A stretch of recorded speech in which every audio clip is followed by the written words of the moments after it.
21 अगस्त फटाफट खबरों में आप सबका बहुत बहुत स्वागत है। यदि आप महिला हैं, किसान हैं, बेरोजगार हैं या फिर व्यापारी हैं तो ऐसी खबरें जो आपकी जिंदगी से जुड़ी हुई हैं और आपके लिए बहुत काम आने वाली हैं, हम सब पर नजर रखते हैं और मात्र 15 मिनट के अंदर उन खबरों पर नजर डालते हैं जो आपके काम की हैं।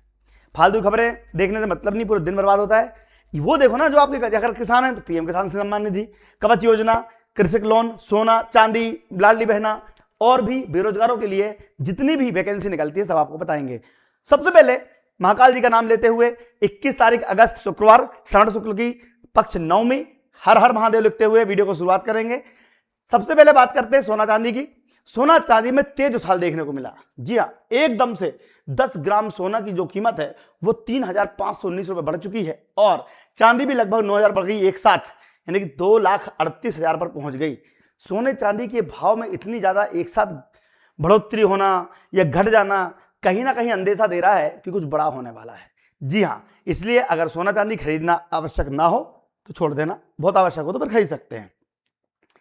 टमाटर, फसल, प्याज, कद्दू, मूली सब के बारे में आज हम एक ऐसा वीडियो लेकर आए हैं कि मंडी भाव, लोग बोलते थे कि फसलों का बता दिया करो, तो इंदौर मंडी भाव की बात करेंगे तो टमाटर जो है इसमें काफी उछाल देखने को मिला है।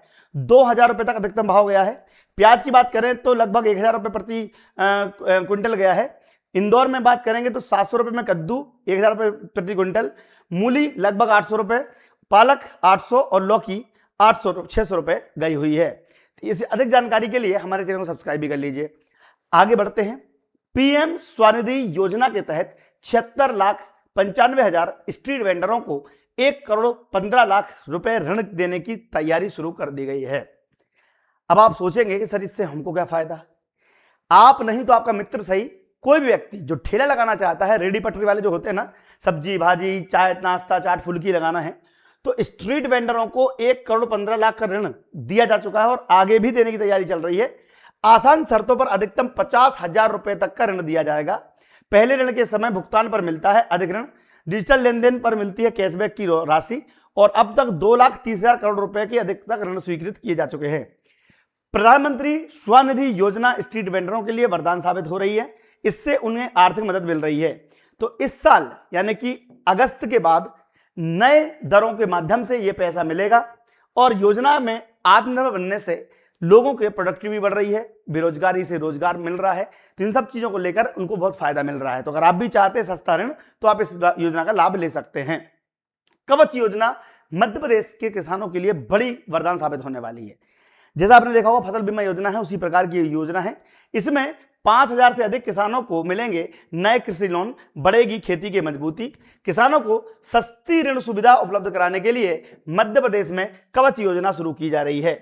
कवच योजना के तहत प्रदेश में 5,000 से अधिक किसानों को नए ऋण दिए जाएंगे।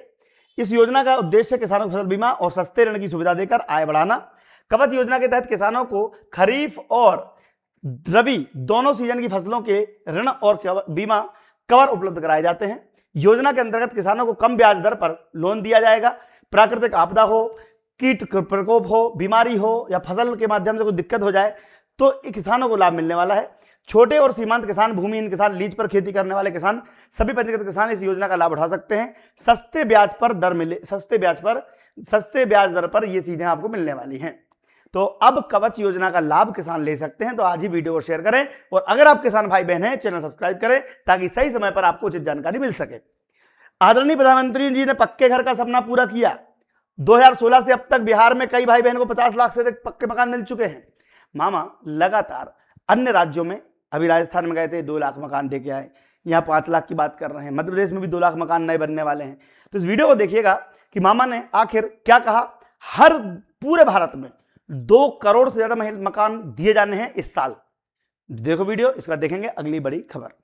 मुझे अच्छी तरह याद, जब उप मुख्यमंत्री थे सम्राट जी, श्रवण जी तब भी ग्रामीण विकास मंत्री थे और तब आपने कहा था कि बिहार में हमारे कई भाई बहन ऐसे हैं जो आज भी कच्चे घरों में रहते हैं, क्योंकि बिहार ने वो राज देखा है, लालटेन राज, जब विकास में कभी कोई काम ही नहीं, पक्के घर कभी नहीं मिले, बिजली के तारों पे कपड़े सूखा करते थे, बिजली कभी आती नहीं थी, अता पता नहीं रहता था।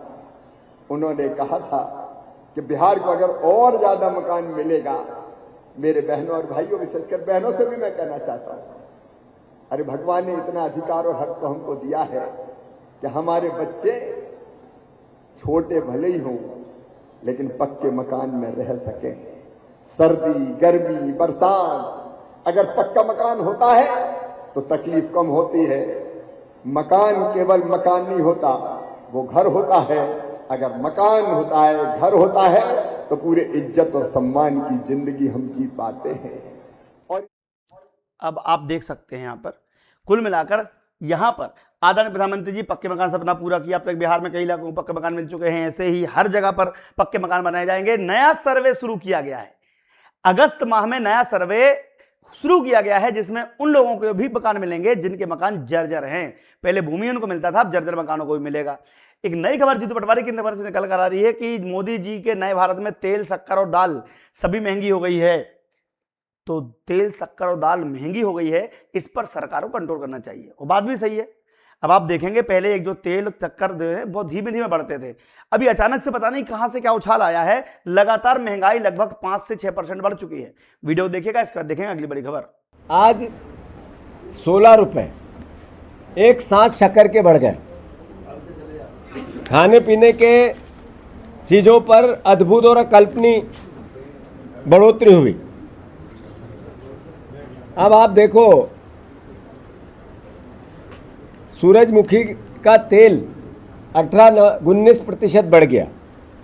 जो पाम ऑयल है, खाना ही नहीं चाहिए, उससे मौत होती है, जहर है वो। अलग अलग स्टडी और रिसर्च कहते हैं, उस पर भी इन्होंने 15% बढ़ा दिए, क्योंकि लोगों को मिल नहीं रहा है। सबसे सस्ता ये मिलता है तो खाते हैं, पैसा नहीं है लोगों के पास।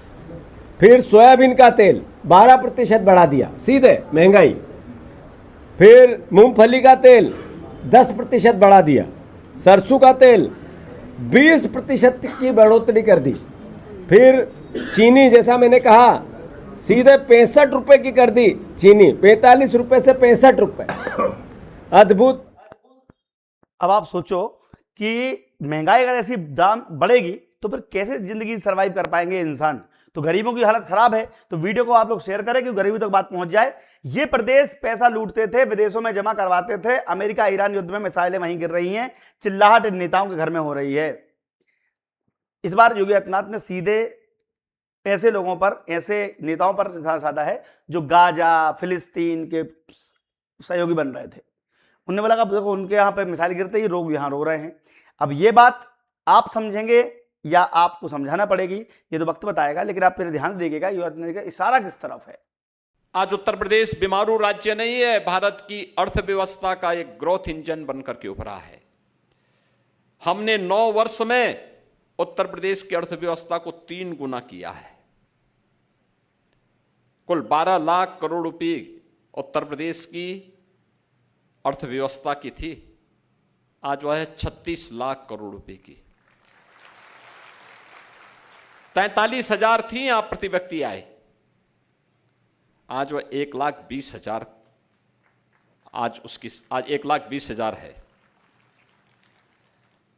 यहां का जो सालाना बजट था वह 3 लाख करोड़ का था, आज हम वह 9,70,000 पहुंच गया है। यह है प्रोग्रेस, यह है प्रगति के मानक। ये लुटवाते थे, लूटते थे, प्रदेश का पैसा विदेशों में जमा करवाते थे। अपने बाल बच्चों के लिए, आने वाली कई पीढ़ियों के लिए इतना पैसा इन्होंने संचित करके रखा हुआ है, इनको लगता है कोई खतरा आएगा ये भाग जाएंगे। लेकिन जिन लोगों ने दुबई में पैसा छुपाया था, आपने देखा होगा अभी अमेरिका ईरान के युद्ध में, और ठीक मिसाइल वहीं गिर रही थी, चिल्ला रहे थे सब। यानी मौतें दुबई में हो रही थी, मिसाइल वहां गिर रही थी, और चिल्लाहट इन नेताओं के घर में हो रही थी कि जैसे, क्योंकि उनका। अब समझिए कि वहां पर किसके क्या कनेक्शन थे। इसको उजागर तो नहीं किया है, लेकिन समझदारी को इशारा काफी है कि किसकी बात चल रही थी। क्या कांग्रेस नेताओं के पास 3 मिनट 10 सेकंड संपूर्ण वंदे मातरम गाने के लिए नहीं है? अब वंदे मातरम विवाद तूल पकड़ता जा रहा है। और वास्तव में वंदे मातरम हमारा जो गीत था, इसको पहले ही बहुत काट छांट कर दिया गया था और बंटवारा जो हमारे भारत का हुआ है वो बहुत गलत तरीके से हुआ है।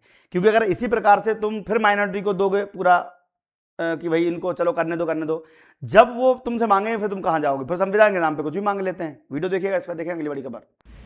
मेरा कांग्रेस से सवाल ये है, क्या कांग्रेस पार्टी के नेताओं के पास 3 मिनट 10 सेकंड संपूर्ण वंदे मातरम गाने के लिए नहीं?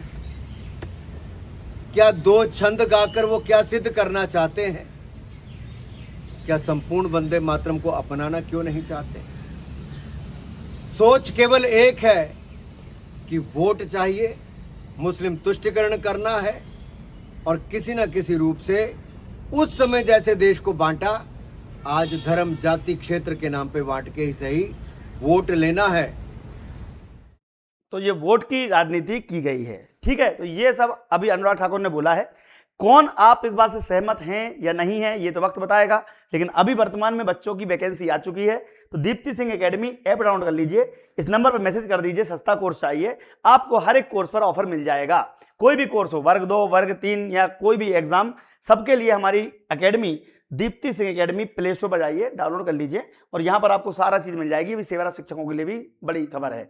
तो वीडियो शेयर कीजिए। धन्यवाद। जय हिंद, जय भारत। आपका दिन शुभ रहे।